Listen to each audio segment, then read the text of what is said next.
Sobre el dolor del mundo, el suicidio y la voluntad de vivir, por Arthur Schopenhauer.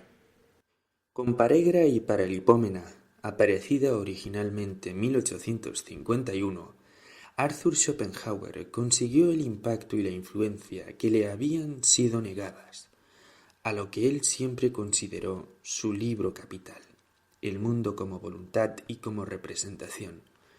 Sin embargo, en muchos sentidos, aquel texto era un puente de acceso hacia esta última obra, a la que iluminaba con un idioma vigorosamente creativo y con un estilo mezcla de géneros, desde el aforismo al ensayo, que revolucionaba el lenguaje de la tradición filosófica. Schopenhauer siempre estuvo muy atento a la lengua de la filosofía, escandalizándose con razón por el secuestro de la filosofía por una lengua extremadamente académica. Sus sarcásticos textos sobre la filosofía universitaria, en los que no sólo arremetía contra Hegel y el hegelianismo, sino también contra un modo de concebir el lenguaje filosófico, que a su entender arruinaba la tarea libre de pensar, son una buena prueba de la convicción con que Schopenhauer quería renovar la expresión intelectual. Aspirando a la verdad por encima del sistema, según decía, el filósofo debía rehuir la palabra críptica de los sacerdotes para acercarse a la enigmática de la poesía. Las meditaciones sobre el dolor del mundo, el suicidio y la voluntad de vivir, escritos pertenecientes a Paregra y Paralipómena, son una buena muestra del deseo schopenhaueriano de alcanzar una escritura distinta para transmitir ideas que asimismo consideraba distintas. El eje vertebrador de estos asuntos, eje ya singularmente relevante en el mundo como voluntad y como representación, es el dolor, o quizá mejor, las máscaras del dolor, juego de avatares que el hombre abraza y rechaza con espantosa y a menudo absurda simultaneidad. El dolor atañe al monstruoso despliegue de la voluntad en todos los órdenes del mundo, siendo en consecuencia su manifestación, su signo, su figura. La permanente herida provocada por el oscuro e invencible anhelo de acción que todo lo atraviesa. El objetivo inmediato de la existencia es el dolor, siendo en realidad la existencia únicamente dolor. Al responsabilizarse de esta afirmación, Schopenhauer acepta situarse en la encrucijada de dos caminos que sólo aparentemente tienen similitudes. El primero la acerca a las diversas enunciaciones tanto románticas como ilustradas de un cosmos patológico dominado por el sufrimiento y la enfermedad. El segundo le relaciona vistosamente con determinaciones decisivas de las tradiciones orientales. Al igual que un Sade o un Leopardi, aunque cada uno desde miradores propios, Schopenhauer defiende con cáustica pasión la esencia enferma del mundo. Con mucha frecuencia éste aparece como dominado por una indescifrable deidad negativa que implacablemente arrastra la vida hacia el sufrimiento. Se impone así una suerte de contraarmonía a la que los hombres con sus ciegos deseos e ilusiones contribuyen decisivamente. Desde este ángulo Schopenhauer, aunque con especial énfasis, no hace sino continuar una línea de negatividad que se ha desarrollado en el pensamiento europeo, sea en la época ilustrada, sea en el período romántico, y que luego, en buena parte gracias a la enorme proyección de Nietzsche, absorberá lo más fecundo de la discusión moderna sobre el nihilismo. El otro camino de Schopenhauer, bien explícito en los escritos que ahora se editan, conduce a la antigua tradición hindú y da cuenta de la fascinación que se despertó en él a raíz de su encuentro en 1813 con el orientalista Friedrich Mayer. Schopenhauer es el primer filósofo europeo que integra elementos de la filosofía india en el núcleo de sus concepciones. Es cierto que la resonancia de las primeras traducciones rigurosas de los Vedas y de los Upanishads, así como de los textos budistas, fue muy acentuada, particularmente en Alemania. El interés personal de Goethe por tales obras nos informa de su repercusión en esa Goethezeit por la que transcurre la formación de Schopenhauer. Únicamente éste, sin embargo, convierte las visiones de la sabiduría hindú en parte esencial de su filosofía. El grueso de la argumentación schopenhaueriana sobre el principio de individuación y el velo de Maya, asumida íntegramente por el joven Nietzsche en El nacimiento de la tragedia, procede de aquellas visiones, si bien Schopenhauer tiene buen cuidado en occidentalizarlas con una cobertura de origen neoplatónico. También las tesis sobre el dolor del mundo engarzan a la perfección con el principio hindú-budista de la perpetua rueda que atrapa a los seres en el dolor a causa precisamente de su incapacidad para liberarse del gran engaño de Maya, de ese velo ilusorio que incita a creer en la plausibilidad del deseo, sometiéndolo todo en términos de Schopenhauer a la tiranía de la voluntad.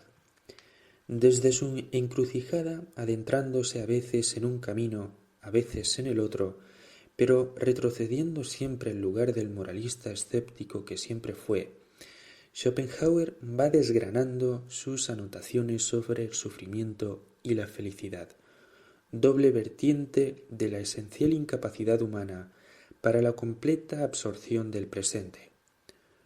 Como moralista, en el que se alterna la brillante ironía con el lamento malhumorado, Schopenhauer se emparenta con los moralistas franceses e ingleses del siglo XVIII. En ocasiones querría reformar la humanidad, pero en otras no puede evitar despreciarla como la parte peor de la vida, ese perturbador episodio en el seno de la nada. Las fuentes de Schopenhauer son no obstante más antiguas, entremezclándose no siempre fácilmente varios filones. La negación de la voluntad de vivir deriva por un lado hacia la liberación hindú, hacia un nirvana más negador que iluminador, y por otro lado, aceptada la existencia como lugar de penitencia, se produce una atormentada coincidencia con el ascetismo cristiano. Al fondo late el diálogo de Schopenhauer con los estoicos y asimismo con Epicuro, un etos de la renuncia al deseo y a la ilusión en que se apoya la aspiración a librarse de ese dolor que atañe genuinamente a la voluntad. Pero Schopenhauer no es tan ingenuo como para no adivinar la amenaza que cierne sobre quien abraza, en el caso de que sea posible, ese etos de la renuncia. En el extremo opuesto a la voluntad de vivir, creadora insaciable de necesidad, se halla el tedio, estado ajeno al sufrimiento que provoca el deseo, pero igualmente desalentador, por cuanto nada tiene de liberación con respecto al tormento del tiempo. Frente al dolor del deseo, se abre así como paradoja insuperable, al menos para el hombre moderno, un dolor del no deseo, de manera que entre el acecho de la necesidad y el acecho del tedio, al moralista Schopenhauer no le queda más remedio que abogar por el disfrute de un presente sin esperanzas. Firmado Rafael Argullol. Universalidad del dolor.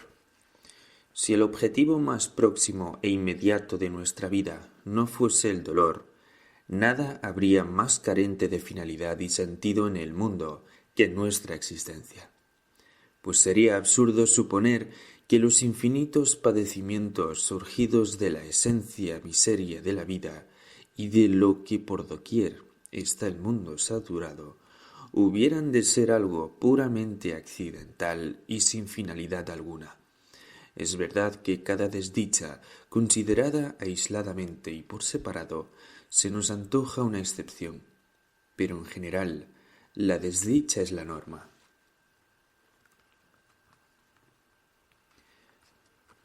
Naturaleza positiva del dolor. Así como el arroyo no forma remolinos mientras no encuentre obstáculos a su marcha, así es rasgo característico de la naturaleza humana, como también de la animal, que no advirtamos ni nos demos cuenta cabal de lo que transcurre en consonancia con nuestra voluntad, pues si de algo tomamos nota, es inevitablemente cuando por haberse interpuesto algún obstáculo, las cosas no se conforman con ella. En cambio, todo cuanto se opone, obstruye o estorba la voluntad y por tanto todo lo desagradable y doloroso es al punto inmediata e inequívocamente sentido por nosotros. Así como no sentimos la salud de todo nuestro cuerpo, sino sólo el diminuto lugar donde aprieta el zapato, así también desviamos nuestra atención de todos aquellos de nuestros asuntos que marchan francamente bien, para concentrarla tan solo en cualquier insignificante bagatela que nos produce irritación. En esto se funda la tesis, tantas veces defendida por mí, de la naturaleza negativa del bienestar y la felicidad, que tiene su antítesis en la naturaleza positiva del sufrimiento. No conozco, por tanto, absurdo más grande que el de la inmensa mayoría de los sistemas metafísicos que explican el mal como algo negativo, mientras que es precisamente lo positivo lo que se hace sentir por sí mismo. Leibniz ha sostenido esta tesis con particular entusiasmo y ha pretendido reforzarla mediante un burdo sofisma digno de lástima. Lo bueno, por el contrario, que es tanto como decir toda dicha y toda satisfacción, es lo negativo, esto es, la mera eliminación de un deseo y el cese de un sufrimiento. Con ello concuerda el hecho de que por lo general encontremos que los placeres quedan tan por debajo y los sufrimientos tan por encima de nuestras expectativas. El que quiera comprobar en un santiamén si es verdadero el aserto de que el placer prepondera sobre el dolor en el mundo, o que al menos ambos vienen a equilibrar los platillos de la balanza, que compare lo que siente el animal que está devorando a otro con lo que siente el devorado. La perpetua contienda de la vida. El más eficaz consuelo en cualquier desdicha, en cualquier dolor, es volver la vista a los que son aún más desdichados que nosotros. Y esto es cosa que cada cual puede hacer. Ahora bien, ¿qué se sigue de aquí para el conjunto de la humanidad? Somos como corderos que retozan en el prado, mientras la mirada del carnicero va seleccionando ya algunos, primero a este y luego a aquel. Pues en los días que no son propicios, estamos bien lejos de sospechar qué calamidad nos está preparando el destino en ese preciso momento. Enfermedad, persecución, empobrecimiento, mutilación, ceguera, locura, muerte, etc. La historia nos muestra la vida de los pueblos y no haya otra cosa que narrar sino guerras e insurrecciones. Los años de paz se dan sólo muy raramente, como breves pausas o intervalos entre acciones bélicas. Y así también la vida del individuo es cabalmente una perpetua contienda. No sólo de modo meramente metafórico, como la que tiene declarada la necesidad y al hastío, sino de modo real y efectivo, como la que libra con sus semejantes. Por doquier se tropieza con un oponente, vive en guerra constante y muere con las armas en la mano. Presión del tiempo. No es pequeña la contribución que aporta al tormento de nuestra existencia la presión permanente ejercida en nosotros por el tiempo, que no nos deja el más leve respiro y blandiendo el látigo acecha como un domador a nuestras espaldas. Solo no hostiga al que se ha dejado ganar por el aburrimiento.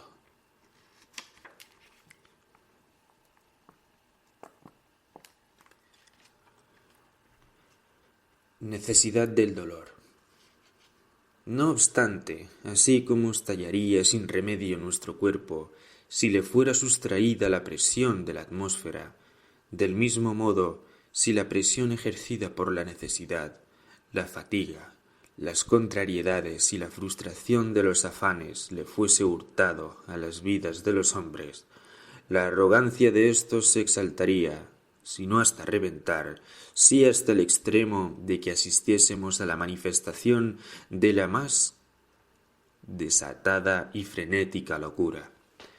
Incluso cabría decir que todo el mundo precisa en todo momento de una cierta dosis de preocupación, dolor o precariedad, tal y como precisa el barco del lastre para navegar con rumbo firme y sereno.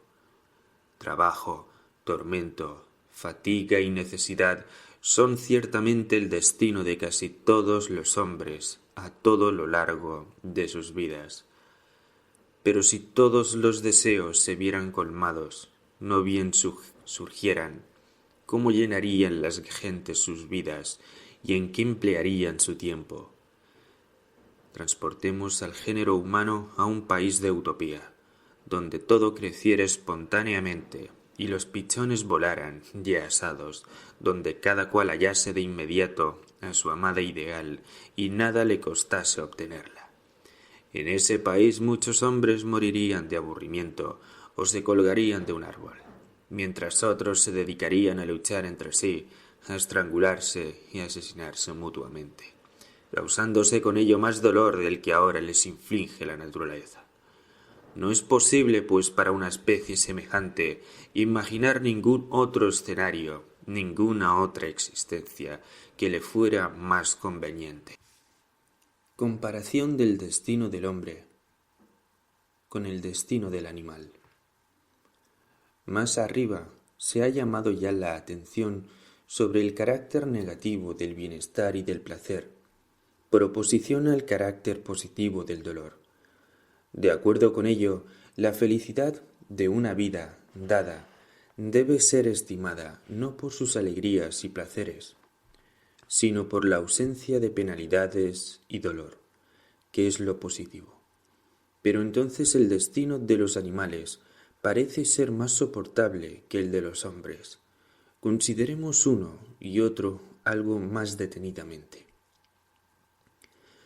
Por variadas que sean las formas que revisten la felicidad y la desdicha del ser humano, impulsándolo a perseguir a la primera o a rehuir a la segunda, la base material de todas ellas se reduce, sin embargo, al placer y al dolor físico. Esta base es bien exigua. Salud, alimento, protección de la humedad y el frío y satisfacción sexual, o en caso contrario, la falta de estas cosas. En consecuencia, el hombre no aventaja al animal en el placer físico real, a no ser acaso en la medida en que posee un sistema nervioso más altamente desarrollado que intensifica su susceptibilidad para todo placer, más también para todo dolor. Pero cuánto más fuertes que los del animal son los efectos en él suscitados. Cuán incomparablemente más profunda e impetuosa es la agitación de su sentimiento. Y sólo empero para llegar, en definitiva, al mismo resultado: salud, alimento, cobijo, etc. Ello se sigue en primer lugar del hecho de que en el hombre todo queda enormemente potenciado por virtud de su capacidad de pensar en lo ausente y en lo futuro, como consecuencia de lo cual la preocupación, el temor y la esperanza asoman inicialmente su verdadera faz a la existencia. Luego, esos sentimientos presionan sobre él con mucha más fuerza de lo que pudiera hacerlo la realidad presente de los placeres o dolores a los que está confinado el animal. Fáltate pues a éste, con la reflexión, el condensador de las alegrías y los dolores que no se dejan por tanto acumular como sucede en el hombre merced al recuerdo y la previsión. En el animal, por el contrario, El dolor presente, por muchas que sean, una tras otra, las veces que se repita, continúa siendo siempre solo, igual que la primera vez, el dolor presente y no puede ser acumulado. De ahí la envidiable relajación y placidez de los animales. Por otra parte, merced a la reflexión y cuanto a ella se vincula, se desarrolla en el hombre, a partir de los elementos de placer y dolor que comparte con el animal, un incremento de su capacidad de sentir felicidad y la desgracia que puede elevarlo a un pasajero y hasta ocasionalmente mortal éxtasis, o también precipitarlo en la desesperación y el suicidio. Considerado con más detenimiento, el proceso parece observar el siguiente curso. A fin de aumentar su placer, el hombre incrementa de modo deliberado sus necesidades, que originalmente eran sólo un poco más difíciles de satisfacer que las del animal. De ahí la lujuria, las golosinas, el tabaco, el opio, las bebidas espirituosas, la pompa y todo cuanto a esto acompaña. A lo cual hay que añadir que precisamente como consecuencia de la reflexión, dimana del hombre en exclusiva una fuente de placeres, y por tanto de dolores que se los crea en proporciones que rebasan toda medida y que casi superan a todos los demás. Me refiero a la ambición y al sentido del honor y la vergüenza, o dicho en prosa, a su opinión sobre la opinión que tienen de él sus semejantes. En miles de formas diferentes y con frecuencia extrañas, esta motivación se erige en meta de casi todos aquellos de sus afanes que van más allá del placer o dolor físicos. Es cierto que el hombre tiene sobre el animal la ventaja de los placeres propiamente intelectuales que admiten una multitud de grados, desde el más frívolo pasatiempo o conversación hasta la más sublime realización del espíritu. Pero como contrapartida por el lado del dolor, la acecha el tedio, que los animales no conocen, al menos en su estado natural, pues sólo en los más inteligentes de ellos, si están domesticados, se atisban ligerísimos síntomas, mientras que en el hombre es un verdadero azote.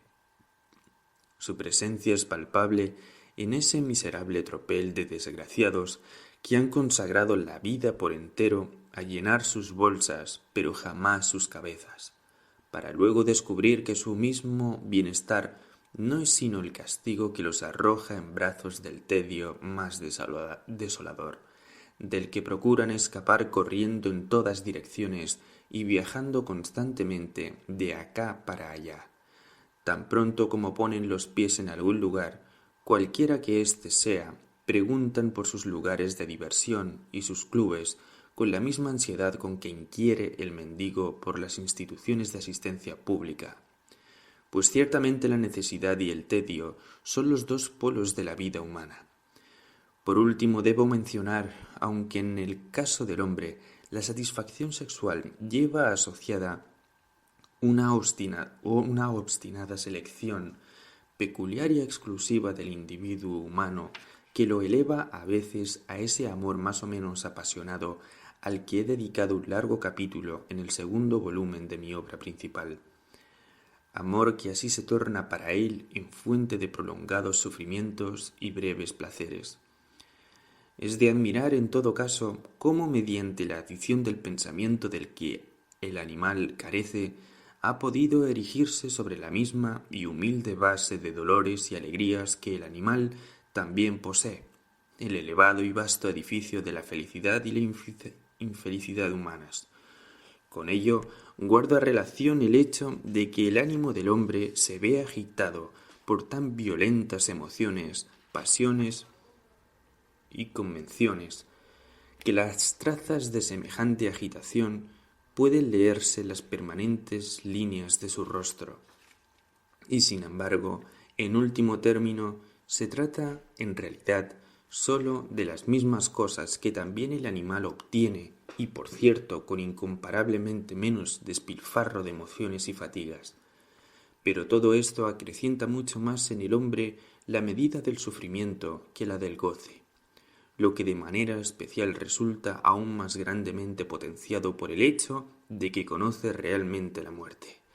El animal la rehúye sólo por instinto, sin conocerla propiamente, y por tanto sin mirarla jamás cara a cara como hace el hombre, que siempre tiene ante sí esta perspectiva. Y así, aunque son sólo pocos los animales que mueren de muerte natural, pues la mayoría de ellos apenas si goza del tiempo suficiente para propagar su especie, y luego, si no antes, tornarse en presa de algún otro animal, mientras que sólo el hombre ha sabido arreglárselas para que en su especie la llamada muerte natural se haya erigido en regla, la cual sufre, sin embargo, considerables excepciones. Pese a todo y por las razones aludidas, los animales siguen teniendo ventaja. Añádase, no obstante, que el hombre alcanza el término realmente natural de su vida tan raras veces como los animales, porque su antinatural modo de vivir, sus luchas y pasiones, y la degeneración de la raza a que todo esto da lugar, raramente le permiten lograrlo. Los animales encuentran mucha más satisfacción que nosotros en la mera existencia. Esta última satisface a la planta absolutamente, y al hombre según su grado de estupidez. En consecuencia, la vida del animal contiene menos dolor, pero también menos placer que la humana. Ello se debe, ante todo, al hecho de que por una parte el animal está libre del cuidado y de la preocupación con su inevitable tormento, pero por otra también a que le falta el recurso de la verdadera esperanza, lo cual le impide por ende beneficiarse, merced al pensamiento de la anticipación de un gozoso futuro y de su deliciosa secuela de fantasmagorías, alimentado por la facultad imaginativa que son fuente de la mayor y mejor parte de nuestros placeres y alegrías. En este sentido, pues, el animal carece de esperanza. Si esos dos sentimientos le faltan, es porque su conciencia está restringida a lo intuitivamente percibido y por tanto al presente. El animal es la encarnación del presente, de ahí que sólo experimente el temor y la esperanza por referencia a objetos ya dados en la percepción intuitiva del presente y por tanto en fugacísimos momentos, mientras que la conciencia del hombre tiene un horizonte intelectual que abarca la totalidad de la vida e incluso la sobrepasa. Consecuencia de ello es que en comparación con el hombre, los animales parecen ser realmente sabios en un respecto, en su sereno e imperturbado goce del presente. La ostensible paz de que disfruta su ánimo frecuentemente humilla el nuestro, atormentado de continuo por sus propios pensamientos y cuidados. Pero ni siquiera los placeres debidos a la esperanza y la anticipación que acabamos de analizar nos han sido otorgados gratuitamente, pues cuando un hombre valiéndose de la imaginación y la esperanza de una satisfacción venidera disfruta de algo por anticipado, pierde luego cierto caudal de placer real en el momento en que lo consigue, y la cosa misma le satisface ya bastante menos. El animal, por el contrario, está libre de ese placer anticipado como también del descontento que luego lo acompaña, y disfruta por tanto de la realidad presente en su integridad y sin menoscabo. Y también sucede que los males presionan sobre el animal, descargando sobre él solamente su peso propio y real, mientras que en nosotros el temor y la previsión, el terror a los males, multiplican a menudo ese peso por 10. Es justamente esta completa absorción en el presente, propia del animal, lo que contribuye tanto al placer que nos proporcionan nuestros animales domésticos. Son el presente personificado y nos hacen sentir en cierta medida el valor de esas horas tranquilas, no perturbadas, que las más de las veces nosotros, llevados por nuestros pensamientos, las dejamos pasar inadvertidamente. Pero la mencionada capacidad de los animales para hallar más satisfacción que nosotros en la mera existencia es violentada por el egoísmo y la crueldad del hombre, que a menudo la explota hasta el extremo de no concederles absolutamente nada más que la mera y desnuda existencia. El pájaro, que está organizado para vagar por medio mundo, es confinado a un espacio de 30 centímetros cúbicos, donde lentamente languidece y se lamenta hasta morir, pues el pájaro en la jaula canta no de placer, sino de rabia. Y el más fiel amigo del hombre, el inteligentísimo perro, es atado con una cadena por su amo. Jamás puedo mirar a un perro así sujeto sin sentir íntima compasión por el animal y profunda indignación por su dueño. Y con satisfacción recuerdo un caso cuya noticia apareció en The Times hace algunos años. Un lord tenía un gran perro encadenado y un día, mientras paseando por el patio, se le acercó para acariciarlo. En un santiamén el animal le rasgó el brazo de arriba a abajo. Y con sobrada razón, pues parecía querer decir: tú no eres mi señor, sino mi demonio, que convierte en un infierno a mi breve existencia. Ojalá sucediera así con todo el que encadene a un perro. Dolor y conocimiento. De lo anteriormente expuesto, se desprende que es la elevada capacidad de conocimiento lo que hace que la vida del hombre sea más rica en sufrimiento que la del animal. Pero de este resultado podemos extraer una ley universal que nos eleva a una perspectiva mucho más amplia. De suyo el conocimiento es siempre indoloro. El dolor atañe sólo a la voluntad y consiste en la obstaculización, impedimento o frustración de la misma. Es, sin embargo, adicional requisito que esa obstaculización venga acompañada del conocimiento.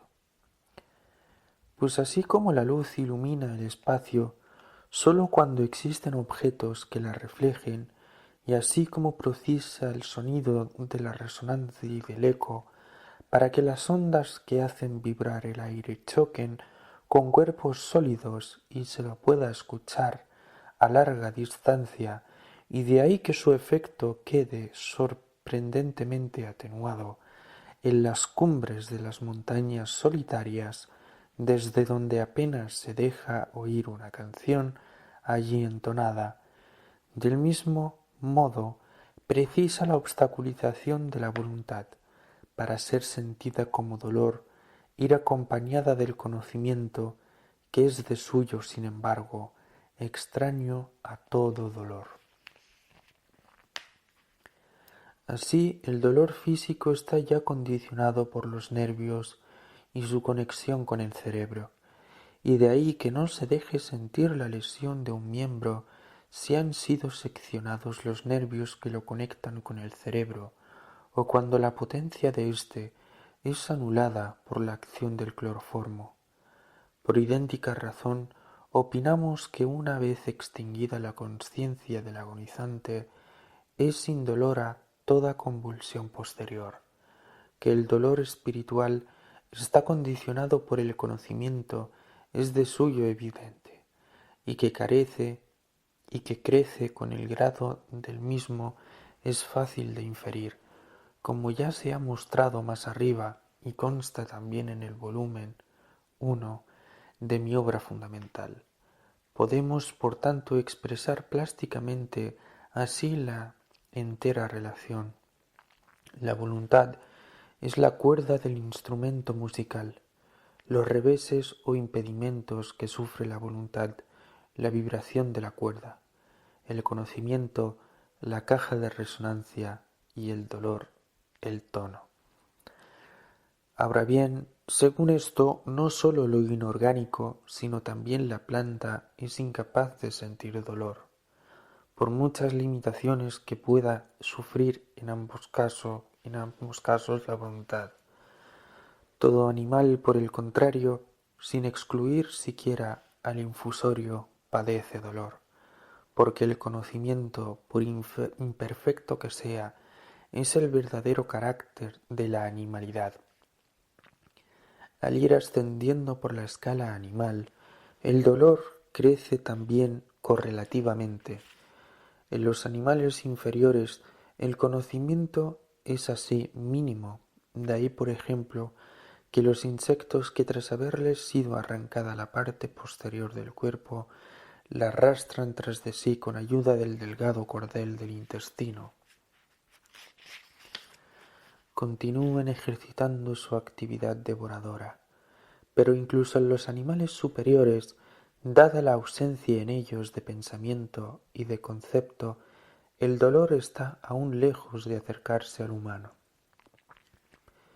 Pero la capacidad de sufrir semejante dolor sólo ha podido alcanzar su cima allí donde, por virtud de la razón y el carácter reflexivo de ésta, queda también abierta la posibilidad de la negación o cesación de la voluntad, pues de no contar con tal posibilidad, la capacidad de dolor de los seres pensantes sería una crueldad gratuita.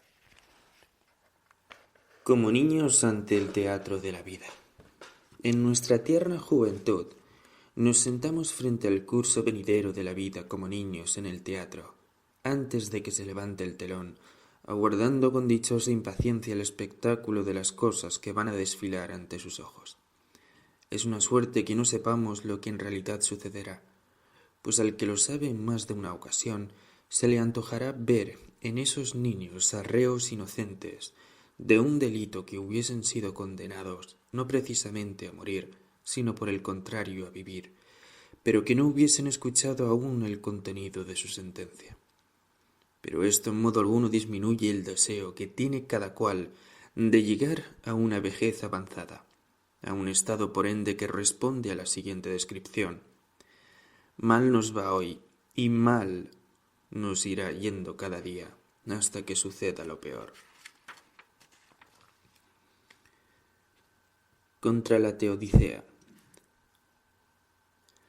Si uno calcula procurando aproximarse a la realidad hasta donde le sea posible, la suma de miseria, dolor y sufrimiento de toda índole que alumbra el sol en su diaria ruta, le será forzoso admitir que habría sido mucho mejor que ese astro se hubiera mostrado tan incapaz de producir el fenómeno de la vida sobre la tierra como lo fue sobre la luna, y que la superficie terrestre continuase, igual que la luna, subsistiendo en estado cristalino.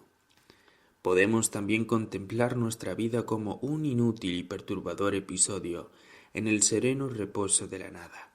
En cualquier caso, hasta el hombre que ha gozado de una existencia tolerablemente llevadera, tanto más se percata, cuanto más vive, de que la vida en su conjunto es una desilusión, o mejor, una trampa, o dicho en palabras de nuestra lengua, de que lleva inscrito el carácter de una gran mistificación, por no decir de un fraude.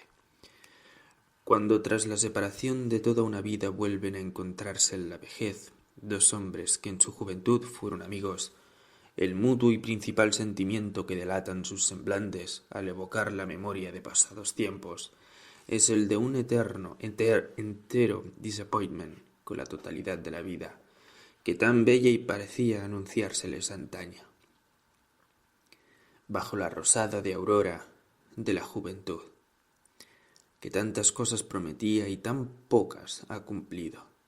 Tan decididamente domina su reencuentro este sentimiento que ni siquiera juzga necesario expresarlo en palabras, sino que dándolo, por el contrario, tácita y recíprocamente por supuesto, proceden a entablar sobre esa base su diálogo. Al que vive 2 o incluso 3 generaciones, se le antoja lo mismo que al que acude a una pantomima con abigarrada actuación de juglares durante la feria, y no abandonando su asiento, ve repetirse 2 o 3 veces la función. Los trucos estaban calculados sólo para una representación, y no le producen ya por tanto impresión alguna, una vez desvanecidas la ilusión y la sensación de novedad. Enloquecedor espectáculo es contemplar las múltiples y variadas constelaciones, las innumerables estrellas fijas que fulguran en el espacio infinito, sin otra misión que la de iluminar mundos que son escenarios de precariedad y de aflicción y que, en el mejor de los casos, no producen más que tedio, al menos a juzgar por el fragmento del que tenemos experiencia. Si no hay nadie absolutamente digno de ser envidiado, son incontables en cambio los individuos absolutamente dignos de ser compadecidos. La vida es una tarea de extenuante cumplimiento. En este sentido, es difunto una bella expresión. Imagínese por un momento que el acto de procreación no fuese una necesidad ni lo acompañase el voluptuoso placer, sino que fuera cosa de pura reflexión racional. ¿Podría entonces subsistir el género humano? ¿No sentiría más bien cada cual tanta compasión por la generación venidera que preferiría ahorrarle la carga de la existencia, o no se negaría al menos a asumir la responsabilidad de imponerle esa carga, sangre fría? El mundo es como un infierno en el que los hombres fuesen ora las almas atormentadas, ora los demonios. Una vez más habré de escuchar que mi filosofía es desconsoladora, pero solo precisamente porque habla conforme a la verdad, mientras que lo que a la gente le gustaría oír es que el Dios nuestro Señor lo ha hecho todo perfectamente. Id a la Iglesia y dejad en paz a los filósofos. Al menos no les exijáis que acomoden sus doctrinas a vuestras expectativas. Esto es lo que hace la canalla, o sea, los filosofastros, a quienes podéis encargarles que las confeccionen como os plazca.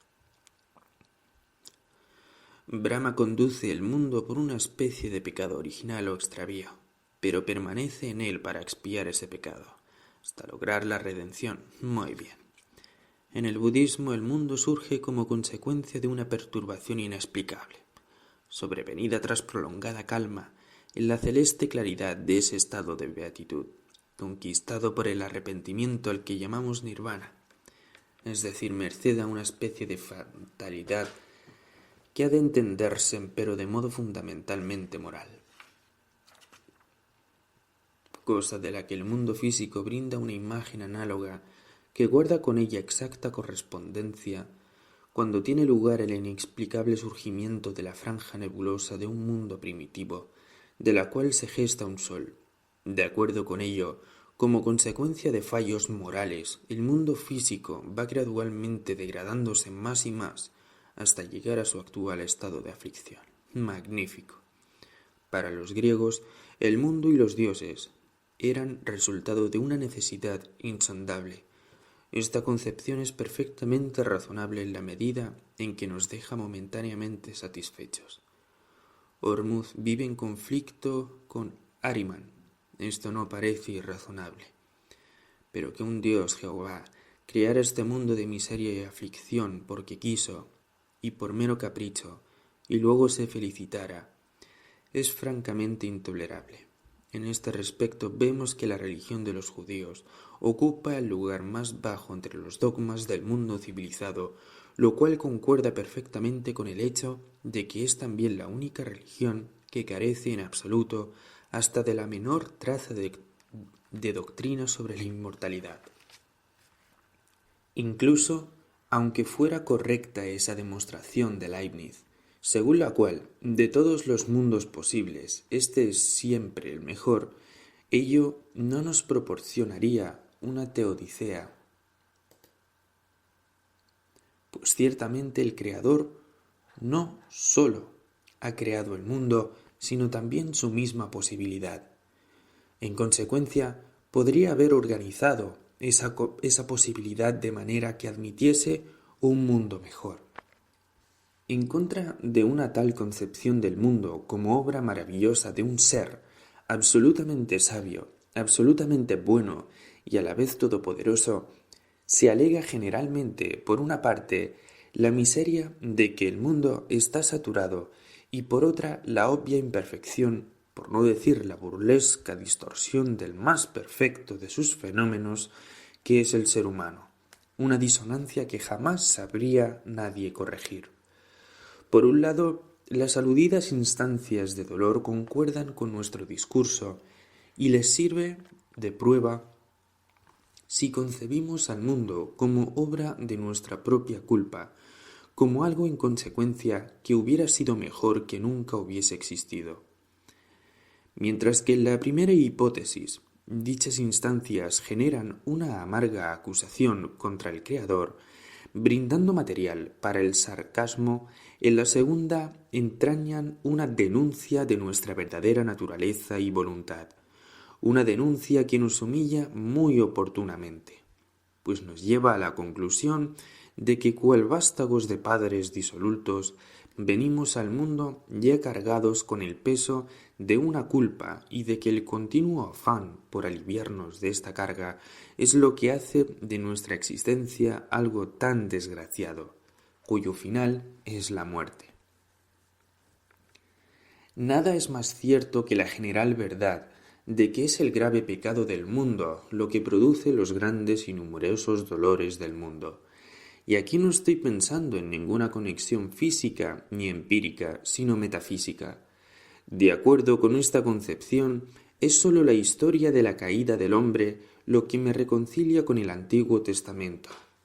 Esta es, incluso a mi entender, la única verdad metafísica, si bien disfrazada de alegoría, que ese libro encierra. Pues a nada se asemeja tanto nuestra existencia como al resultado de un paso en falso y una sensualidad culpable. No puedo sustraerme al deseo de recomendar al lector atento una popular pero profundísima disertación de Claudius sobre esta cuestión que pone de manifiesto el espíritu esencialmente pesimista del cristianismo y que aparece en la cuarta parte de Wansbecker Vogt bajo el título «Maldito sea el campo porque tú lo has querido». Para tener en todo momento a mano una brújula segura que lo oriente a uno en la vida y le permita contemplarla sin extravío alguno a su verdadera luz, nada es más adecuado que habituarse a considerar este mundo como un lugar de penitencia, algo así como un establecimiento de castigo o colonia penal. Esta visión del mundo encuentra también su justificación teórica y objetiva no sólo en mi filosofía, sino en la sabiduría de todas las épocas, en el brahmanismo, en el budismo, en Empédocles y en Pitágoras. Cicerón menciona también que esta doctrina era enseñada por los antiguos sabios en la inclinación a los misterios. Dice que hemos nacido para pagar penas por algunos delitos cometidos en una vida anterior. Vanini, a quien era más fácil quemar que refutar, da la más rigurosa expresión de esta concepción cuando dice: «Tan plagado está el hombre de tantas miserias, que si no fuese contrario a la religión cristiana, yo me atrevería a decir que los demonios, si los hay, han transmigrado a los cuerpos de los hombres y allí purgan sus penas».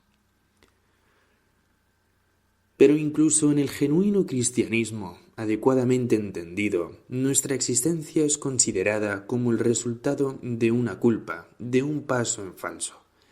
Si hemos adquirido este hábito, sabremos ajustar nuestras expectativas en la vida a la presente ocasión y no consideraremos en consecuencia anormales ni inesperados sus grandes y pequeños sinsabores, vejaciones, dolores, cuidados y miserias. Muy al contrario, encontraremos bastante normales tales cosas, en el buen entendimiento de que aquí todo el mundo es castigado por su existencia. Y por cierto, cada uno a su modo, pues entre los males de una penitenciaría se cuenta también la sociedad que en ella encontramos. Lo que esto quiere decir es de sobra conocido, sin necesidad de que yo se lo explique, por todo aquel que mereciere una sociedad mejor. Una alma bella, al igual que el genio, puede sentirse a veces en este mundo como el noble ciudadano que, encarcelado por razones políticas, comparte su celda con delincuentes comunes, lo que da lugar a que tanto él como ellos procurarán aislarse recíprocamente. En términos generales, sin embargo, al mencionado modo de contemplar el mundo nos permitirá considerar sin sorpresa y ciertamente sin indignación las llamadas imperfecciones, esto es, la miserable condición moral e intelectual de la inmensa mayoría de los hombres, que incluso la llevan coherentemente estampada en sus rostros, porque siempre tendremos presente dónde nos encontramos y en consecuencia contemplaremos en primer lugar a nuestro prójimo como un ser que existe sólo como resultado de su perversidad y cuya vida es la expiación del pecado de su nacimiento. Esto constituye cabalmente lo que el cristianismo llama la naturaleza perversa del hombre y es la razón de ser, por ende, de cuantos semejantes nos salen al paso en esta tierra. Por otra parte, y como consecuencia de la condición del mundo, el estado de sufrimiento e insatisfacción en que casi todos ellos están más o menos embargados, les impide mostrarse con mayor complacencia y ser más efusivos. Finalmente está el hecho de que en la inmensa mayoría de los casos sus intelectos apenas si poseen capacidad suficiente para servir a su voluntad. Debemos en consecuencia regular nuestras pretensiones sobre la sociedad de este mundo. Todo aquel que se tome en serio este punto de vista habrá de convenir en que el afán de sociabilidad es perniciosa inclinación. La convicción de que el mundo y por tanto también el hombre son cosas que en realidad no deberían existir, cumple de hecho la finalidad de armarnos de paciencia para con nuestros semejantes. Pues, ¿qué puede esperarse de seres de tal condición? Bajo esta perspectiva, tal vez pudiera pensarse que en lugar de sir, monsieur, etc., la fórmula de saludo realmente adecuada entre dos hombres debiera ser compañero de fatigas. Por extraño que pueda parecer, esto está de acuerdo con los hechos. Coloca al otro bajo la luz verdaderamente correcta y nos recuerda cuán absolutamente necesario es practicar la tolerancia, la paciencia, la compasión y el amor al prójimo, algo que todos precisamos y que cada cual debe dar, por tanto, al otro. La maldad natural del hombre. El rasgo característico de las cosas de este mundo, entiendo por tal el humano, no es tanto, según suele decirse, la imperfección, cuanto más bien la distorsión en lo moral, en lo intelectual y en lo físico, o sea, en todo. La disculpa con la que se enmascara a veces tanto vicio, pues esto le es natural al hombre, es totalmente insuficiente y debería recibir, por réplica, precisamente porque es malo, es natural, y precisamente porque es natural, es malo. Para comprender esto rectamente, es preciso haberse percatado del sentido de la doctrina del pecado original. A la hora de emitir un juicio sobre un individuo humano, debería tenerse siempre presente el punto de vista de que el fundamento de ese individuo es algo que en modo alguno debiera existir, algo pecaminoso, pervertido, eso que se ha concebido como pecado original y por lo cual ha sido el hombre condenado a la muerte. Esta condición natural fundamentalmente mala se caracteriza incluso por el hecho de que nadie soporta que se le observe atentamente. ¿Qué se puede esperar de semejante ser? Si se da esto por sentado, se juzgará al individuo humano con mayor indulgencia. No causará la menor sorpresa que eventualmente despierten y se asomen al exterior los demonios que en él se ocultan, y se sabrá apreciar mejor lo bueno que pese a todo se halla en él, débase esto al intelecto o a cualquier otro factor. Pero en segundo lugar, se debe meditar también sobre la situación en que está instalado y tener en cuenta que la vida es esencialmente un estado de precariedad y a menudo de aflicción, donde cada uno ha de bregar y luchar por su existencia y no puede, por ende, poner siempre buena cara.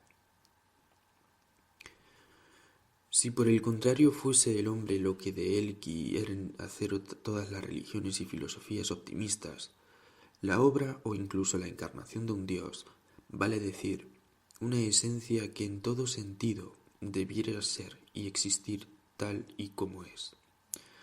Cuán enteramente distinto de lo que ahora es el caso debiera ser entonces el efecto que produce en nosotros el primer encuentro, el conocimiento más detenido y el trato continuado que tengamos con cualquier ser humano. Debemos ser indulgentes con toda locura, falta o vicio humano, y advertir que lo que tenemos ante nosotros son precisamente nuestras propias locuras, faltas y vicios, pues son cabalmente las faltas de la especie humana a la que también nosotros pertenecemos, razón por la cual todas ellas se acumulan en nosotros mismos, sin excluir las que justamente ahora nos indignan, solo porque en este preciso momento no afloran en nosotros. Pues aunque no asomen a la superficie se agazapan, empero en el fondo y emergerán haciéndose manifiestas a la primera ocasión, tal y como ahora las divisamos en el otro. Si bien es cierto que en un individuo puede sobresalir una falta y en otro individuo otra, como tampoco se puede negar que la suma de todas las malas cualidades se da en medida mucho mayor en unos que en otros individuos, porque la magnitud de la diferencia entre las distintas individualidades es incalculable. ¿Es condenable el suicidio?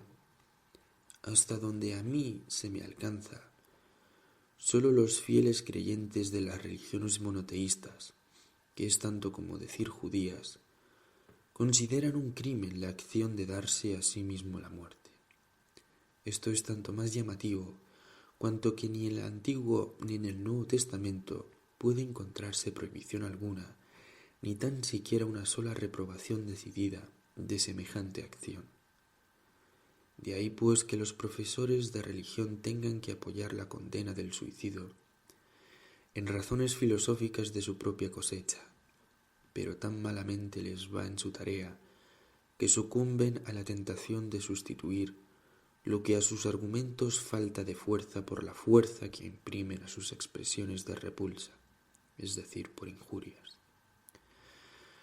Es así menester, por tanto, que escuchemos que el suicidio sea la más grande de las cobardías, que sólo sea posible en caso de locura y otras lindezas por el estilo, cuando no también la sentencia totalmente absurda de que el suicidio es injusto, mientras que es empero manifiesto que nada hay en el mundo sobre lo cual tenga cada uno derecho tan indiscutible como sobre su propia persona y vida. Se ha llegado, como he dicho, al extremo de contar entre los crímenes al suicidio, al que suele deparársele, y en especial en la vulgarmente mojigata Inglaterra, un ignominioso entierro y la confiscación de los bienes del difunto. De ahí que los tribunales emitan casi siempre a este propósito un veredicto de demencia.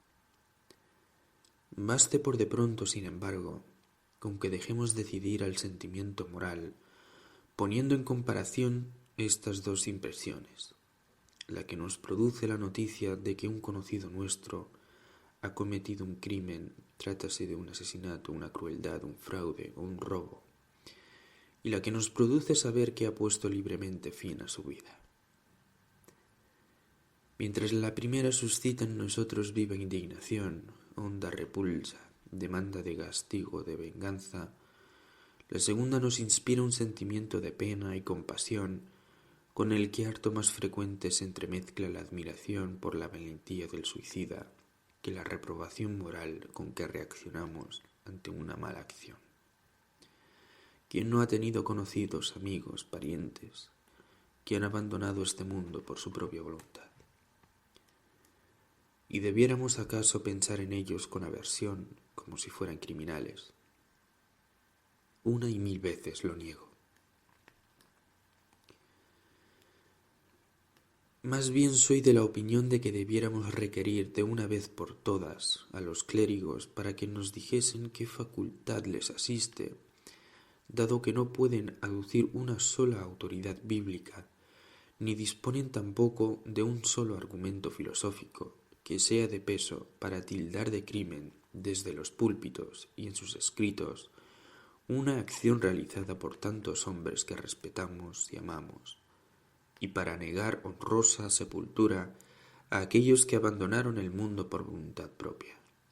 A propósito de lo cual conviene, empero, dejar bien sentado que reclamamos razones y que no aceptaremos en su lugar hueras frases ni improperios. Si las leyes penales condenan el suicidio, no apoyan en ningún fundamento eclesiástico válido su dictamen, que es por añadidura ridículo en extremo, pues ¿qué castigo puede arredrar al que busca su muerte? Pero si lo que se castiga es el intento de suicidio, entonces lo penalizado es la falta de habilidad que frustró esa acción. También los antiguos estaban muy lejos de considerar este asunto a esa luz. Plinio dice: en nuestra opinión, que no hay que amar la vida hasta el extremo de seguir arrastrándola a cualquier precio. Cualquiera que sea su condición, igualmente morirás, por obscena o nefanda que fuere la vida que viviste.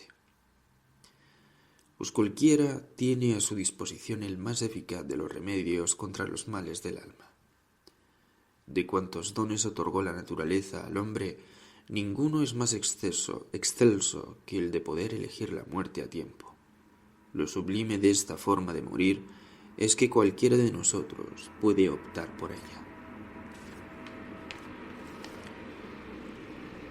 En el mismo autor y obra leemos: ni el mismo Dios tiene el poder de hacerlo todo, pues no puede, aunque quiera, decidir su propia muerte. Ese sublime don que Él concedió, sin embargo, al hombre para compensarlo de los innumerables sinsabores de la vida. En Masilia y en la isla de Quíos, la copa de cicuta le era ofrecida incluso públicamente, de manos del magistrado, a quien podía aducir razones convincentes para abandonar la vida. ¿Y cuántos héroes y sabios de la antigüedad no han terminado su vida merced a la muerte voluntaria? Es verdad que Aristóteles dice, en la Ética a Nicómaco, que el suicidio es una injusta contra el Estado, aun cuando no contra la propia persona. No obstante, Estobeo aduce en su exposición de la Ética de los peripatéticos la siguiente sentencia: es conveniente que los buenos abandonen la vida cuando sea grande su infortunio, pero los malos deben hacerlo también cuando sea grande su fortuna. Y en la página 312 leemos similarmente: por consiguiente, el hombre debe casarse, procrear, dedicarse al servicio de la ciudad y, cultivando en todo momento la virtud, conservar la vida como también abandonarla cuando la necesidad lo fuerce a ello. Y en los estoicos encontramos ensalzado el suicidio como una acción noble y heroica. Esto lo corroboran centenares de pasajes, los más vigorosos de los cuales proceden de Séneca. Más aún es sabido que entre los hindúes tiene lugar frecuentemente el suicidio como acción religiosa. Viudas que se inmolan en la hoguera, fieles que se precipitan bajo las ruedas de la divina carroza de Juggernaut, o que se autosacrifican arrojándose a los cocodrilos del Ganges o a los sagrados estanques del templo, y tantas otras manifestaciones similares. Y asimismo sucede en el teatro, ese espejo de la vida. Por ejemplo, en el célebre drama chino L'Orpheline de la Chine, vemos que casi todos los caracteres nobles terminan suicidándose, sin que en el lugar alguno se sugiera o se le antoje al espectador que cometen un crimen. Pero no de otro modo sucede también, básicamente, en nuestros propios escenarios. Por ejemplo, Palmira, en Mahoma, dice: Dios me libertará cuando yo lo desee. ¿Es el monólogo de Hamlet la meditación de un crimen? El príncipe de Dinamarca se limita a decir que si estuviéramos seguros de quedar absolutamente aniquilados tras la muerte, esta sería, en vista de lo que pasa en el mundo, motivo incondicional de elección. Pero ahí está el obstáculo. Pero los argumentos que esgrimen contra el suicidio los sacerdotes de las religiones monoteístas, o sea, judías, y los filósofos que les son afines, son débiles sofismas fácilmente refutables. La más contundente refutación de dichos argumentos la ha suministrado Hume en su ensayo sobre el suicidio, aparecido solo después de su muerte, y el punto suprimido por la nauseabunda mojigatería y el clericalismo vergonzante de la nación inglesa. De ahí que solo se vendieran escasísimos ejemplares de dicho ensayo en secreto y a un precio desmesurado, y que tengamos que agradecer la conservación de esta y otra monografía de aquel gran hombre a su reimpresión en Basilea. Ensayo sobre el suicidio y la inmortalidad del alma, por David Hume.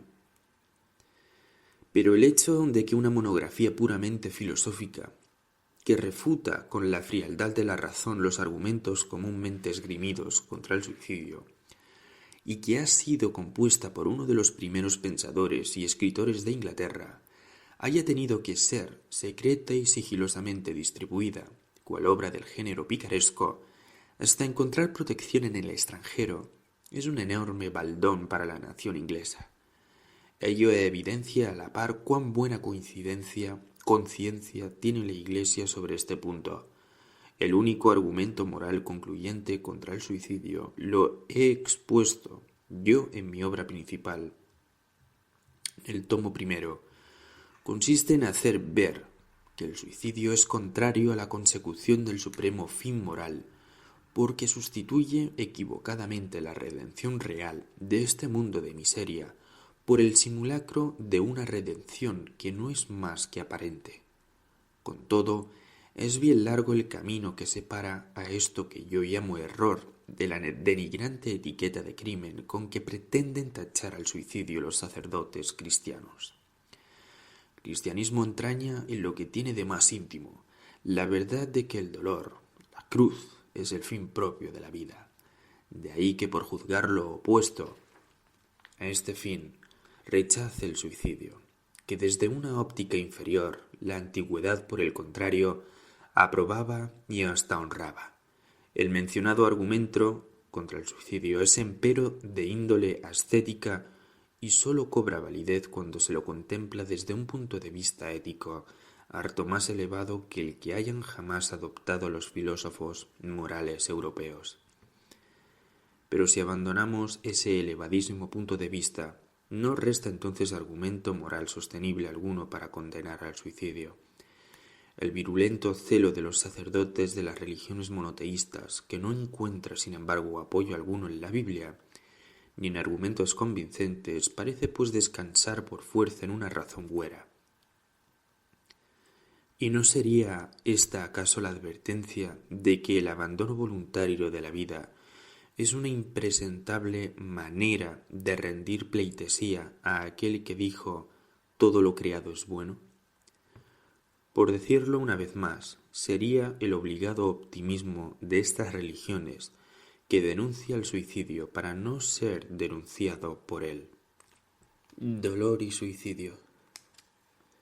El hombre, se advertirá generalmente, pone un fin a su vida tan pronto como atreviese una situación en la que los horrores de la vida sobrepujen a los horrores de la muerte. La resistencia que oponen estos últimos es, empero, significativa. Es como si fueran los guardianes que custodian las puertas de salida de este mundo. Tal vez no seguiría viviendo ni un solo de los que no hayan puesto ya un fin a su vida. Si este fin fuera algo puramente negativo, una súbita cesación de la existencia, pero la verdad es que comporta algo positivo, la destrucción del cuerpo.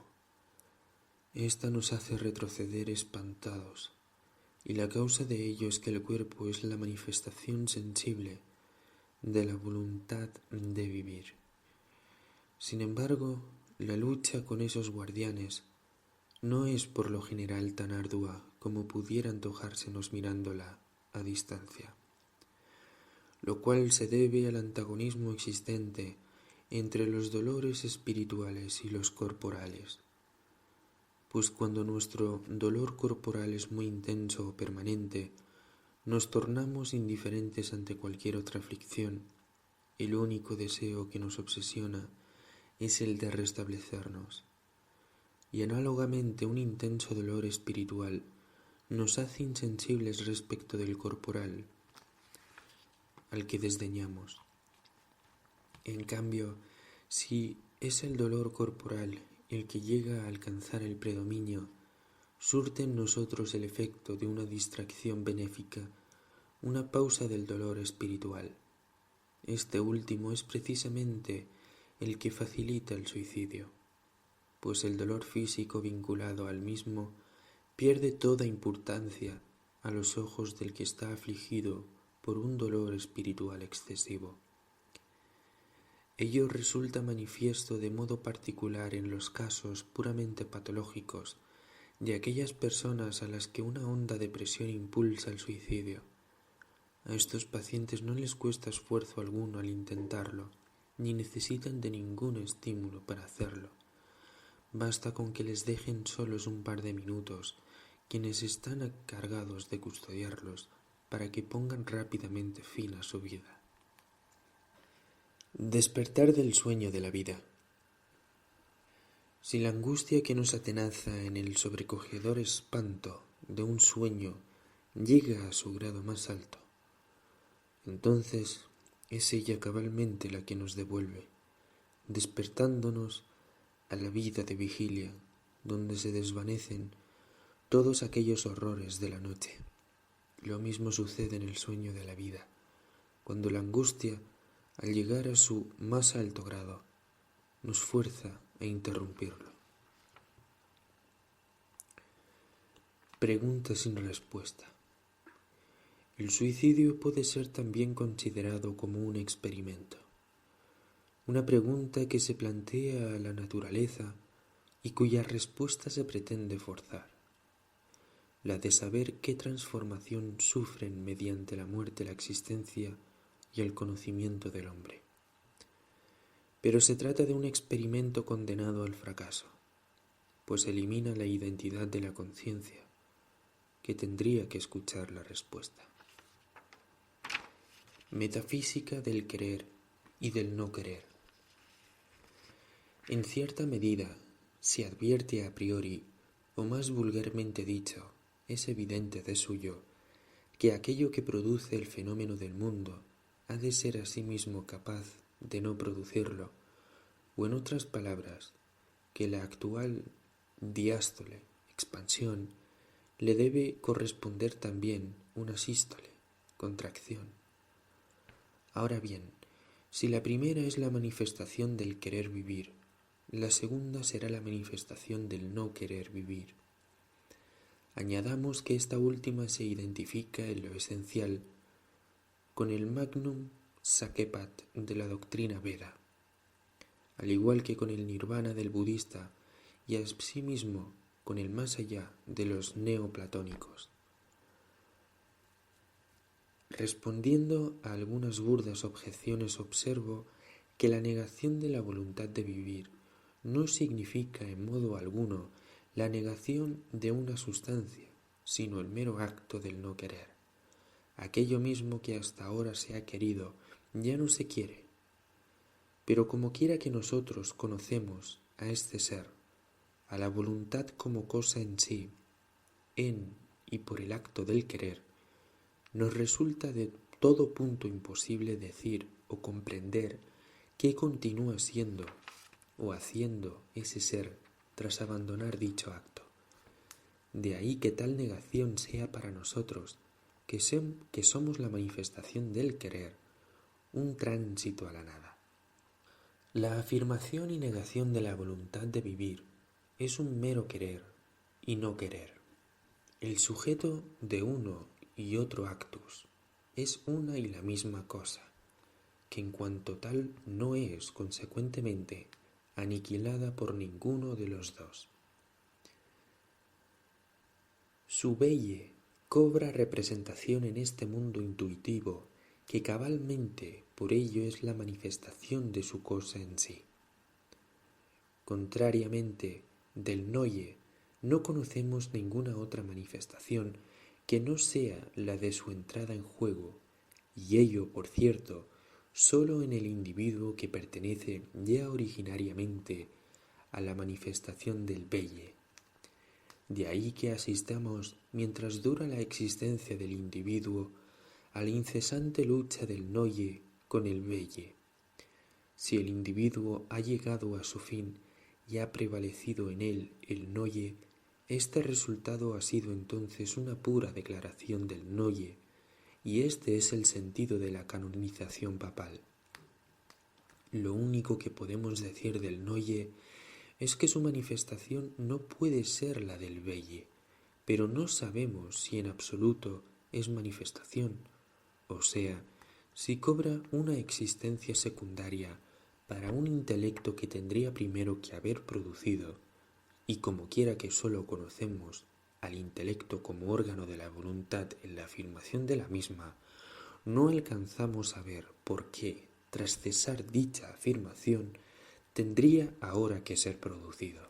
Ni tampoco podemos decir nada del sujeto del noye, puesto que sólo lo vemos conocido positivamente en el acto contrario, el velle como la cosa en sí de su mundo fenoménico. Afirmación pagana y negación cristiana de la voluntad de vivir. Entre la ética de los griegos y la de los hindúes hay un llamativo antagonismo. La primera, si bien exceptuando a Platón, tiene por meta capacitar para la realización de una vida feliz, de una vita beata. La segunda, por el contrario, tiene por mira la liberación y la redención de la vida en general, tal y como se dice ya directamente en la primera sentencia del Sankhya Karika.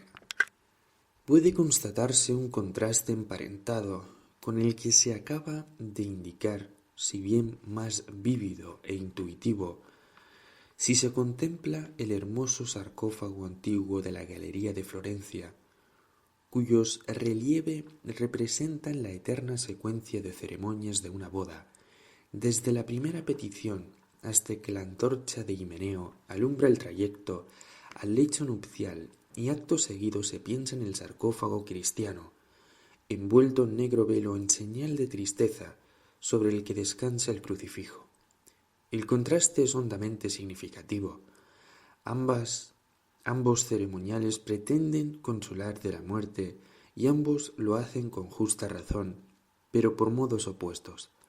El primero denota la afirmación de la voluntad de vivir, pues la vida perdura ciertamente a través del tiempo, por rápidos que puedan ser sus cambios de figura. El segundo denota mediante los símbolos del dolor y de la muerte la negación de la voluntad de vivir y la redención de un mundo regido por la muerte y el demonio.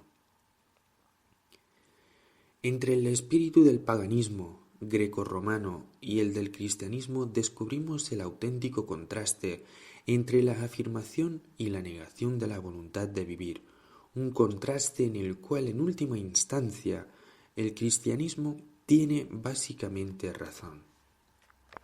Negación de la voluntad y espíritu ascético del Evangelio. Con todas las éticas de la filosofía europea, la mía guarda la misma relación que el Nuevo Testamento con el Antiguo, de acuerdo con el concepto eclesiástico de dicha relación, pues el Antiguo Testamento coloca al hombre bajo el imperio de la ley, el cual no conduce, empero, a la redención. En cambio, el Nuevo Testamento declara que la ley es insuficiente y hasta reniega de ella. Predica, por el contrario, el reino de la gracia al que se llega merced a la fe, el amor al prójimo y la total negación de sí mismo. Este es el camino de la redención del mal y del mundo, porque pese a todas las distorsiones protestantes y racionalistas, es innegable que el espíritu ascético caracteriza por entero al alma del Nuevo Testamento. Pero dicho espíritu es cabalmente la negación de la voluntad de vivir, y el tránsito del Antiguo Testamento al Nuevo Testamento, del imperio de la ley al imperio de la fe, de la justificación por las obras a la redención por el mediador, del imperio del pecado y de la muerte a la vida eterna en Cristo. Significa, sensu proprio, el tránsito de las virtudes meramente morales a la negación de la voluntad de vivir. Todas las éticas filosóficas que me han precedido se hallan, pues, contenidas en el Antiguo Testamento con la ley moral absoluta que profesan, entendiendo por absoluta que prescinde del fundamento y el fin, y todos sus mandamientos y prohibiciones morales, a los que el pensamiento añada en secreto el autoritario Jehová, por diferentes que puedan ser entre sí las formas y disposiciones del asunto. Mi ética tiene, por el contrario, fundamento, objetivo y meta. Demuestra primero teóricamente el fundamento metafísico de la justicia y del amor al hombre, y señala además después el fin al que forzosamente han de conducir uno y otro si se los realiza perfectamente. Al mismo tiempo declara abiertamente la abominable condición del mundo y apunta a la negación de la voluntad como el camino de redención. Es por tanto realmente acorde con el espíritu del Nuevo Testamento, mientras que las otras, sin exceptuar ninguna, guardan afinidad con el del Antiguo, lo cual lleva consigo que desemboquen también teóricamente en mero judaísmo, en desnudo y despótico deísmo. En este sentido pudiera decirse que mi teoría es la auténtica filosofía cristiana, por paradójico que esto pueda parecer a quienes sin pasar a la almendra del asunto se quedan en la cáscara. Miseria del mundo y culpa de la existencia. El que sea capaz de pensar algo más profundamente no tardará en percatarse de que no es que los deseos humanos empiezan a ser pecaminosos en el punto en que al entrecruzarse accidentalmente en sus individuales tendencias es causado el mal por un lado y la perversidad por otro, sino que por ser así las cosas, el deseo ha de ser ya también originalmente y por su esencia pecaminoso y abominable, de donde se sigue que la entera voluntad de vivir es en sí misma abominable, pues toda la miseria y el horror de que está lleno el mundo es meramente el resultado necesario del conjunto de caracteres en los cuales se objetiva la voluntad de vivir, bajo las circunstancias que concurren en la ininterrumpida cadena de la necesidad que proporcionan a dichos caracteres sus motivos. Esa miseria y ese horror son el mero comentario a la afirmación de la voluntad de vivir. Que nuestra existencia implica de suyo una culpa, lo demuestra la muerte. Destino propio y ajeno, egoísmo y altruismo. Un carácter noble no se quejará fácilmente de su propio destino. Por el contrario, en su caso se da lo que Hamlet elogia de Horacio.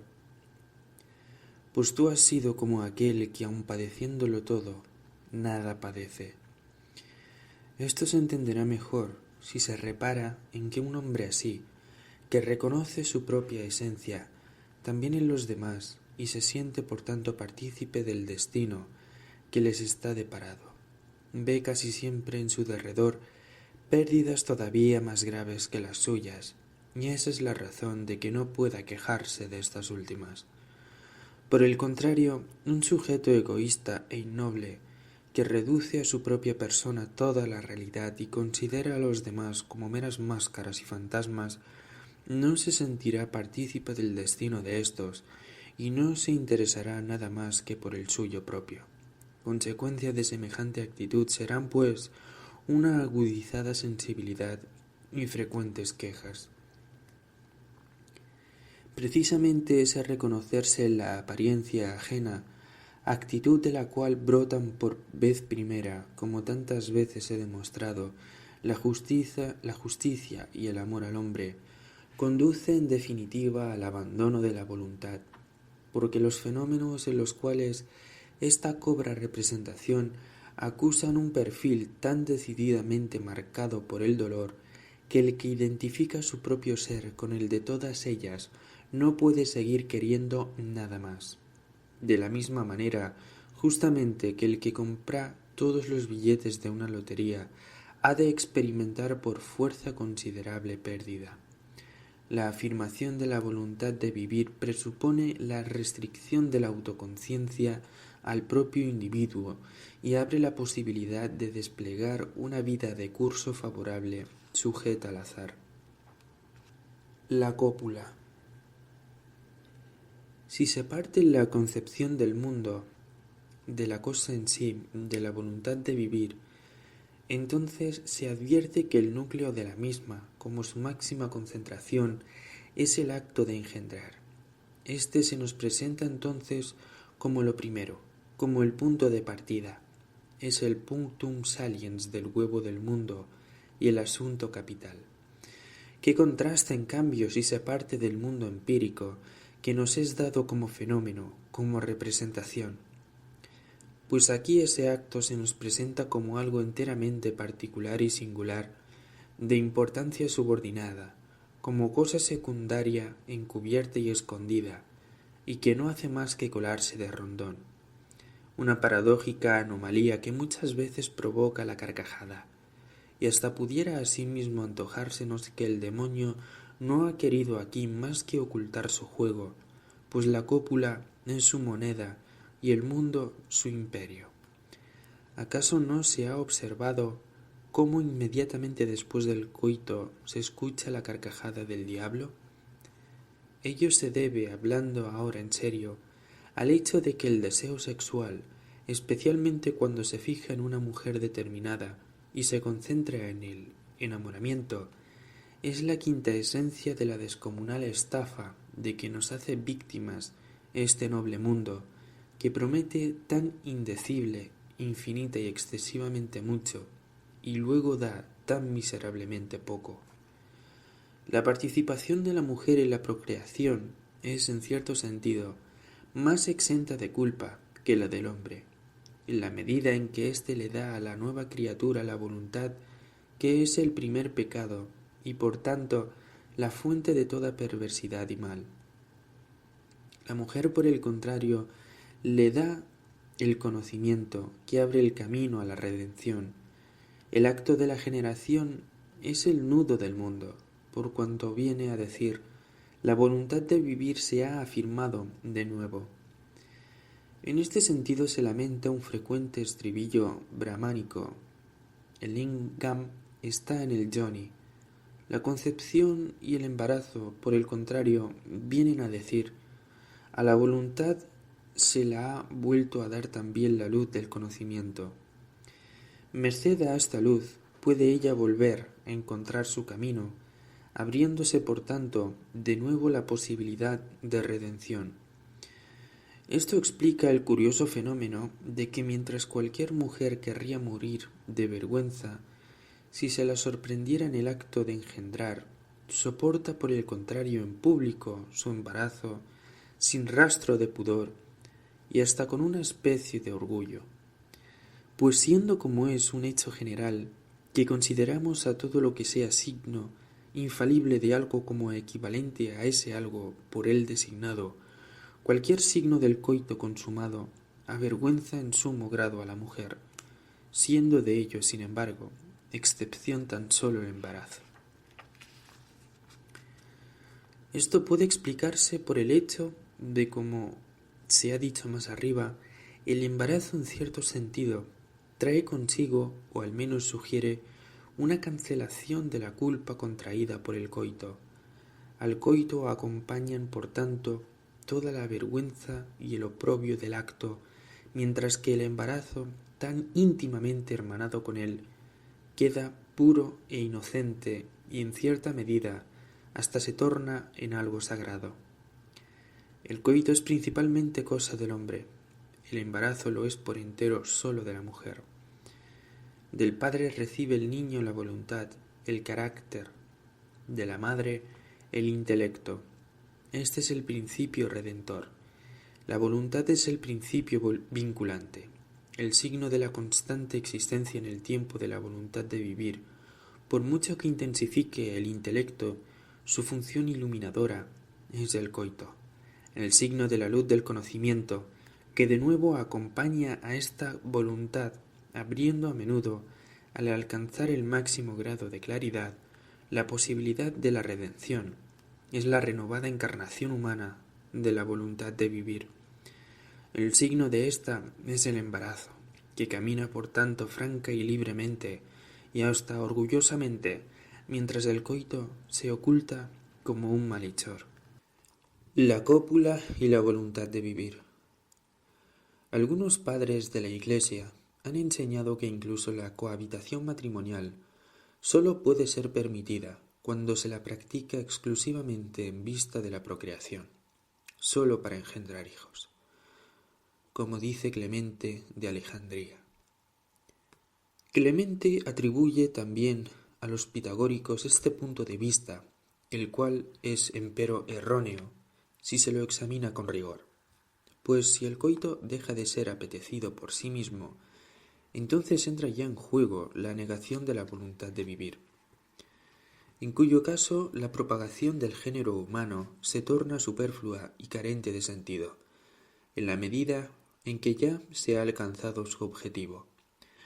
Por otra parte, poner en el mundo para que en él exista un nuevo ser humano y llevar esto a cabo sin pasión subjetiva alguna, sin goce ni emoción física, sólo por pura reflexión y decidiéndolo a sangre fría, sería una acción moralmente muy dudosa, que sólo muy pocos decidirían acometer, hasta el extremo de que tal vez pudiera uno decidir de ella que guarda la misma relación con la procreación por el mero impulso sexual que el asesinato a sangre fría con el golpe mortal asestado a otro en un arrebato de cólera.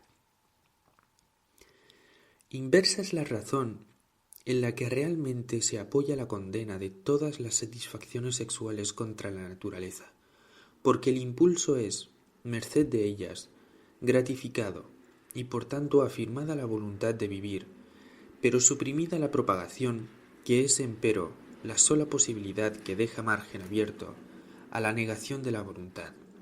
Esto explica que sólo con el advenimiento del cristianismo, al que es inherente una tendencia estética, se calificase a la pederastia de grave pecado. La vida monacal. Un convento es una congregación de hombres que han abrazado la pobreza, la castidad y la obediencia, vale decir la renuncia a la propia voluntad, y que intentan mediante la vida en común aliviar en parte la carga de la existencia misma y aún más la de ese estado de ardua renuncia, pues el ver a otras personas de similar mentalidad que han elegido de igual manera la renuncia refuerza a los así congregados su decisión y los consuela, dado que la compañía de la vida en común es, dentro de ciertos límites, adecuada a la humana naturaleza y un inocente refrigerio ante tantas y arduas privaciones. Esto es lo que normalmente entendemos por convento. ¿Y quién osaría tildar a una sociedad de simple congregación de orates, como toda filosofía, exceptuando la que yo profeso, se ve forzada a hacer? El espíritu y el sentido entrañables de la genuina vida monacal, como el de la ascética en general, consiste en que uno se ha reconocido capaz y digno de una existencia mejor que la que vivimos, y en que quiere reforzar y mantener esta convicción despreciando todo cuanto ofrece este mundo, arrojando lejos de sí por faltos de valor los goces del mismo, y aguardando ahora en paz y confiado el término de esta vida despojada de sus vanas pautas, para dar en su momento la bienvenida a la hora de la muerte como hora de la redención.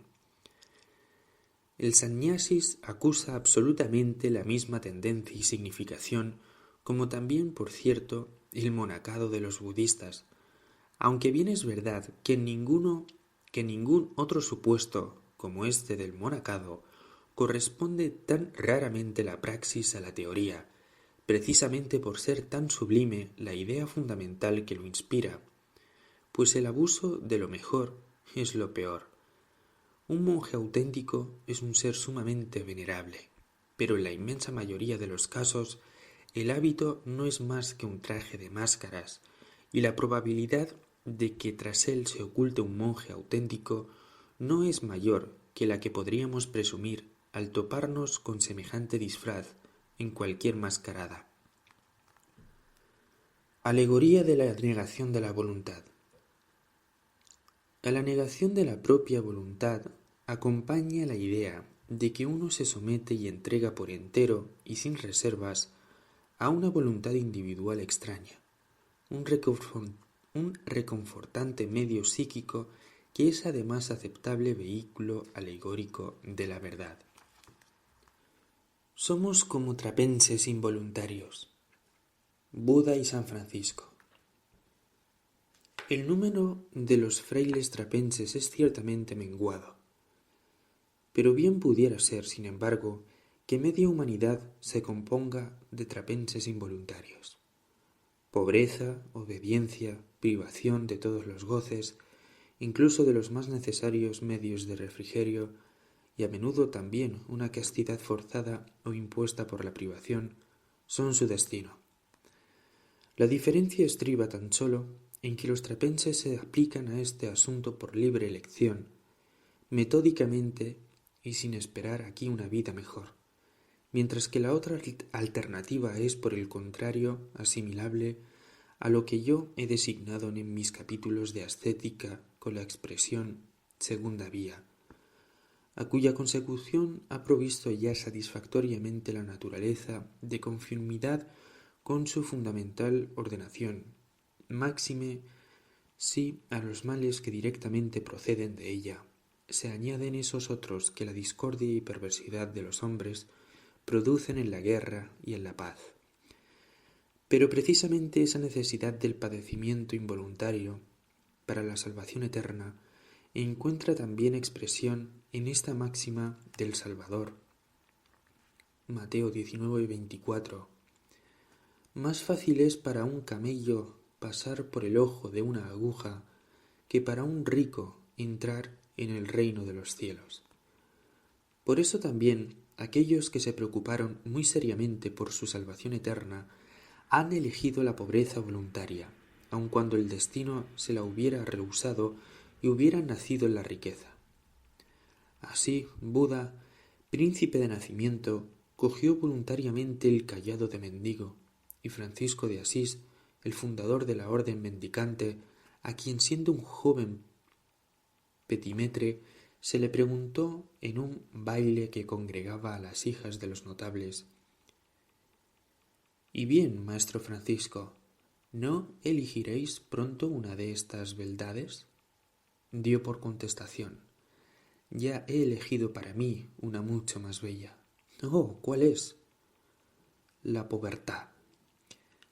Tal lo cual pronto lo abandonó todo y recorrió los campos mendigando. El que a la vista de tales consideraciones caiga en la cuenta de cuán necesarios son para nuestra salvación la precariedad y el dolor, se percatará de que no debiéramos envidiar a los otros por su fortuna, sino por su infortunio. Por la misma razón es también ciertamente la actitud estoica, que ofrece resistencia al destino, una armadura contra los padecimientos de la vida y útil para soportar mejor el presente, pero se opone a la salvación verdadera, dado que endurece el corazón. ¿Cómo podría éste, pues, mejorarse por el dolor, si nada siente al estar circundado por una pétrea coraza? Un cierto grado de este estoicismo no es por lo demás muy raro. A menudo puede ser afectado y refugiarse en el a mal tiempo buena cara. Cuando no es fingido, sin embargo, procede las más de las veces de la mera ausencia de sentimiento, de la falta de energía, vivacidad, sensibilidad e imaginación, indispensables requisitos de todo gran dolor del corazón. A este tipo de estoicismo propende en particular el temperamento flemático y pesado de los alemanes. Las malas acciones. Las acciones injustas o perversas son, si se las considera por relación al que las acomete, señal del vigor de su afirmación de la voluntad de vivir y, por tanto, de cuán distante está todavía de él la verdadera salvación, la negación de la voluntad, cuya consecuencia es la redención del mundo. Señal son, asimismo, de la larga escuela de conocimiento y de dolor, por lo que ha de pasar el que las hizo hasta alcanzar la salvación. Pero si se consideran estas acciones por relación al que las ha sufrido, no cabe duda de que son físicamente un mal, pero metafísicamente son sin embargo un bien, y en el fondo buenas acciones, puesto que contribuyen a conducir a quien las padece a su verdadera salvación. Diálogo del hombre con el espíritu del mundo. Espíritu del mundo. Aquí tienes pues la tarea de tus trabajos y tus dolores. Por ella debes de existir tal y como existen todas las demás cosas. El hombre. Pero, ¿qué obtengo yo de la existencia? La ocupación trae consigo necesidad, y la falta de ocupación, tedio. ¿Cómo puedes ofrecerme por tanto trabajo y tanto dolor tan miserable recompensa? Espíritu del mundo. Una recompensa que precisamente por su precariedad viene a ser una equivalente de todas tus molestias y todos tus dolores. El hombre. ¿Cómo? A fe mía que esto excede mi capacidad de comprensión. Espíritu del mundo. Lo sé. ¿Debería yo decirle que el valor de la vida consiste precisamente en enseñarle a no querer? Para este sumo sacerdocio tiene que prepararlo primero la vida misma. La vida es fundamentalmente un error. Sí, como ya he dicho, toda vida humana, globalmente considerada, muestra los rasgos de una tragedia. Si advertimos que la vida por lo general no es otra cosa que una serie de esperanzas frustradas, proyectos desbaratados y errores harto tardíamente reconocidos, y si vale para ella la verdad de los tristes versos. Y luego, mano a mano, la vejez y la experiencia lo conducen a la muerte y le hacen comprender, después de una búsqueda tan penosa como prolongada, que durante toda su vida ha estado en el error. Tales versos concuerdan absolutamente con mi visión del mundo, que considera la existencia como algo que es mejor que no fuera, como una suerte de error del cual debe retrotraernos el conocimiento del mismo. El hombre está en el error ya en general, y en la medida en que existe y es hombre, en consecuencia, es totalmente congruente con ello que también cada hombre individual, al contemplar el panorama de su vida, se encuentre de cabo a rabo, in the wrong, que se percate de ello en general, es su redención, y a partir de aquí deberá empezar a reconocer lo mismo en el caso singular, o sea, en el curso de su vida individual. Pues lo que vale del género, vale también de la especie. La vida puede ser enteramente considerada como una dura lección que nos enseña, que nos es enseñada a pesar de que nosotros, con nuestras formas de pensar orientadas a fines totalmente diversos, no podemos entender cómo hemos podido llegar a necesitarla. De acuerdo con ello, sin embargo, debemos volver retrospectiva y sosegadamente los ojos a nuestros amigos ya difuntos, pensando que han entendido su lección y con el cordial deseo de que la hayan aprovechado. Y desde el mismo punto de vista debemos mirar de frente a nuestra propia muerte como un acontecimiento deseado y dichoso, y no como las más de las veces sucede, con temor y temblor. Una vida feliz es imposible. Todo lo más que puede conseguir un hombre es vivir una vida heroica. Tal es la vivida por el que lidia, arrostrando las mayores dificultades en asunto y ocasión, cualesquiera que éstos sean, que de alguna manera convengan el bien general, y termina triunfando, aun cuando sea mala o nula la recompensa que por ello reciba, pues al final queda, como el príncipe Enré Corvo de Gozzi, convertido en piedra, si bien con noble actitud y magnánimo ademán. Su memoria perdura y es celebrada como la de un héroe. Su voluntad, mortificada a todo lo largo de una vida por el esfuerzo y la labor, por el precario éxito y la ingratitud del mundo, se extingue en el nirvana. Justificación del sufrimiento animal. Si bien consideraciones como las anteriores, hechas desde una perspectiva muy elevada, pueden brindarnos una justificación del dolor de la humanidad, esa justificación no es extensiva a los animales, cuyos dolores, en gran medida causados por los hombres, aunque a menudo no se deban a la intervención de éstos, son considerables. Así surge, pues, la pregunta: ¿para qué esa voluntad angustiada y atormentada en tantos miles de configuraciones desprovistas de la libertad de redimirse, que depende de la reflexión? El dolor del mundo animal se justifica sencillamente percatándose de que la voluntad de vivir, al no tener en el mundo empírico de las apariencias nada fuera de ella misma, y al ser una voluntad hambrienta, ha de devorar su propia carne. De ahí la escala gradual de sus manifestaciones, cada una de las cuales vive a costa de las otras.